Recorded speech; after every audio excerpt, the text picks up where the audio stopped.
মা, মা গো ভিক্ষে দাও মা, আমাক ভিক্ষে দাও মা। ও সবাই নিয়ে গেছে মা, আমাক কিন্তু পাইনি গো মা। হ্যাঁ, কি অদ্ভুত দৃশ্য। সম্মানিত দর্শক শ্রোতা, ইতিমধ্যে শাহরিয়ার নাজিম জয় ভাইয়ের মুখোশ খুলে গিয়েছে। বিস্তারিত জানতে পারবেন ভিডিওর মধ্যে।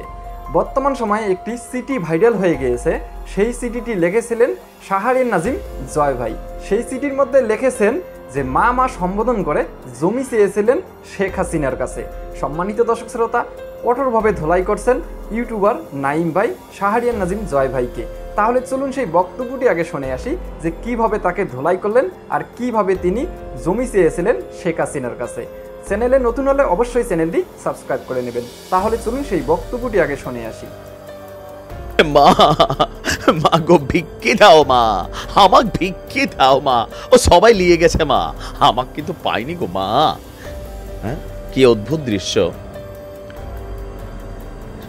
শাহরিয়ার নাজিম জয় আগাগোড়া সামটাইমস অনেক সময় বেয়াদবিও থাকে, অনেকে বেয়াদবও ডাকেন, আবার জোকারও ডাকেন, অভিনেতা কম চাটুকার ডাকেন। ইভেন মানে মানুষের সাথে তার কথোপকথন নিয়ে নানান সময় তার যে টক শোগুলো আছে সেখানে তিনি সমালোচিত হয়েছেন। তবে শেখ হাসিনাকে যারা বিপথগামী করেছে তাদের মধ্যে এই চাটুকাররা একটা বড় অংশ। আজকে একের পর এক প্রমাণ পাচ্ছি আমরা। চলচ্চিত্র কেন ধ্বংস হলো, নাটক অঙ্গন কেন ধ্বংস হলো, এই শাহরিয়ার নাজিম জয়দের মতন একটা চিঠি ভাইরাল হয়েছে। তবে সেই ভাইরাল চিঠির পর জয় এখন যে বক্তব্য দিচ্ছে এটাও হচ্ছে কৌশলী বক্তব্য। আগে দেখি সেই চিঠিতে কিছু ইতিমধ্যে আপনারা দেখেছেন, তারপর আরেকবার আপনাদের সামনে বলছি। আবেদনের চিঠিতে শেখ হাসিনাকে উপমহাদেশের শ্রেষ্ঠ নেত্রী এবং আদর্শ মা সম্বোধন করে লিখেছেন, আপনার সুযোগ্য পুত্রের নামে আরেক পুত্র শাহরিয়ার নাজিম জয়ের সালাম রইল আপনার প্রতি। কি পরিমাণ ফকিন্নি টাইপের ক্যারেক্টার দেখেন এদের। আমি জয় বাংলাদেশের একজন জনপ্রিয় নায়ক। তোর নায়ক কে বলছে? তুই তো একটা চাটুকার প্লাস হচ্ছে কমেডিয়ান, নায়ক বলা ঠিক না। আচ্ছা, আপনার দোয়ায় গত 17 বছর ধরে আমি বাংলাদেশের জনগণের বিনোদনের অন্যতম উৎস হয়ে আছি টিভি পর্দায় এবং সুস্থ চলচ্চিত্রে। আপনি অত্যন্ত দরদি মা এবং বাংলার মানুষের বিপদের বন্ধু। শুধু তাই নয়, গত নির্বাচনকালীন সময়ে আপনি যে বলিষ্ঠ, সাহসী এবং জ্ঞানদীপ্ত আদর্শের উপর বলিয়ান ছিলেন তা আমাদের মতন মানুষকে আজীবন আপনার নেতৃত্বকে সেলুট জানানোর অঙ্গীকার করিয়েছে। মা, আপনার নিকট একজন শিল্পীর আবেদন। আমার সমসাময়িক সকল শিল্পী পূর্বাচলে 10 কাঠা 5 কাঠা প্লট পেয়েছে। আমি দেশের বাইরে শুটিংয়ে থাকায় আমি অ্যাপ্লাই করতে পারিনি। পরবর্তীতে ঝিলমিলে অ্যাপ্লাই করলে লটারিতে তা পাইনি। তো মা, পূর্বাচলে আমার একটা জমি, আমার একটা স্বপ্ন, আমার সন্তানের ভবিষ্যৎ মা। আমি আপনার কাছে আবদার করলাম, আপনি আপনার এই সন্তানের আবদার ফেলে দেবেন না, আমি জানি ইনশাআল্লাহ। এ বিষয়ে যখন শাহরিয়ার নাজিমের সাথে চিঠিটা ফাইনাল হওয়ার পরে কি বলা হয় যে তার ফোনে যোগাযোগ করা হয়, তখন সে রিপ্লাই দেয়নি। আর ইতিমধ্যে কিন্তু একটা মামলার আসামি হয়েছে।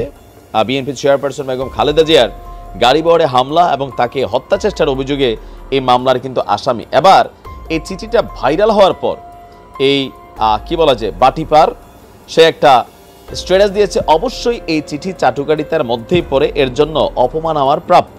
বড় কৌশলী ক্যারেক্টার বুঝতে পারছে যে এই চিঠি প্রকাশিত হওয়ার পর অলরেডি বিএনপি থেকে একটা মামলাও খাইছে। যে কোনো সময় রাস্তাঘাটে পাবলিকের রূপসার ভালোবাসা পাইতে পারে, সেই কারণে খুবই সিকিউরলি চলাফেরা করে। আর এখন এটা নিয়ে একটা ক্লিয়ারেন্স দিয়ে দিয়েছেন। তার বক্তব্য হচ্ছে যে আপনার সেই আবেদনটা আসলে 2014 সালে পূর্বাচলে জায়গা পাওয়ার জন্য তখন সে আবেদনটা করেছিল। এই চিঠিটা অনেকবারই ভাইরাল হয়েছে, এবার নাকি বেশি ভাইরাল হয়েছে। তো জয় বলছে তার ফেসবুক দেওয়া পোস্টে, আলো আসবে গ্রুপে পান নাই, ইউটিউবারদের ষড়যন্ত্রে পান নাই, তাই বলে আমাকে ছেড়ে দেবেন কেন? 2014 সালের একটি চিঠি নিয়ে 14 বার ভাইরাল করলেন। সাবেক সরকারের কাছ থেকে অনেকেই জমি নিয়েছেন, সেই প্লটগুলো 13A ধারা। এই সরকার ইতিমধ্যেই সব প্লট মানে বাতিল করেছে। তারপরেও ফেসবুকে এই চিঠি নিজস্ব লোকেরাই পোস্ট করেছেন, আমার নম্বর ভাইরাল করেছেন, আমাকে সামাজিকভাবে হেনস্থা করেছেন।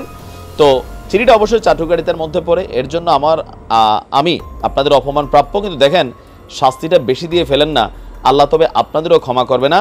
আল্লাহ যে আছেন এবং যথাসময়ে পাপের শাস্তি হয় তা তো আমরা সবাই বুঝে গেছি, তাই না? ঘৃণা না ছড়িয়ে শান্ত হন, সবাই মিলে ভালো থাকি। তো আল্লাহ যদি আছে, টাকা পয়সা তো কমও কামাচ্ছ না, ভালোই কামাচ্ছ ইউটিউব, ফেসবুক, বিভিন্নভাবে নানানভাবেই। তো সেইখানে আল্লাহর কাছেই চাইতা, মায়ের কাছে চাইছো। পুরা সিটিতে তো একবারও আল্লাহর নাম শুনলাম না, খালি সাটুকারিতাই বায়া বায়া পড়লো। তো এগুলা হচ্ছে কি, মানে এরা আসলে এদেরকে চলচ্চিত্র অঙ্গন থেকে বয়কট করা দরকার, বহিষ্কার করা দরকার। এরা আমাদের নাটক অঙ্গন, চলচ্চিত্র অঙ্গন, সঙ্গীতাঙ্গন সব খাইয়া দিছে। শেখ হাসিনারে বিপদগামী করছে এরা। আর তিনিও একটা পর্যায়ে এসে তেলবাজিটা এত বেশি পছন্দ করে ফেলছিলেন, যার কারণে আজকের এই পরিণতি। বাট সাধারণ মানুষ কিন্তু বুঝতো, বললে ভয় পাইতো, সাইবার অ্যান্টেন ছিল। এখন সজীব ওয়াজেদ না, শাহরিয়ার নাজিম জয়। সম্মানিত দর্শক শ্রোতা, আপনারা ভিডিওর মধ্যে দেখতে পারলেন যে কি বক্তব্য দিলেন শাহরিয়ার নাজিম জয় ভাইকে নিয়ে। তিনি একটি চিঠি লিখেছিলেন, সেই চিঠি বর্তমান সময়ে ভাইরাল হয়ে গিয়েছে। আমরা বাংলাদেশের মধ্যে সবথেকে বড় রোস্টার হিসেবে চিনে থাকি শাহরিয়ার নাজিম জয়।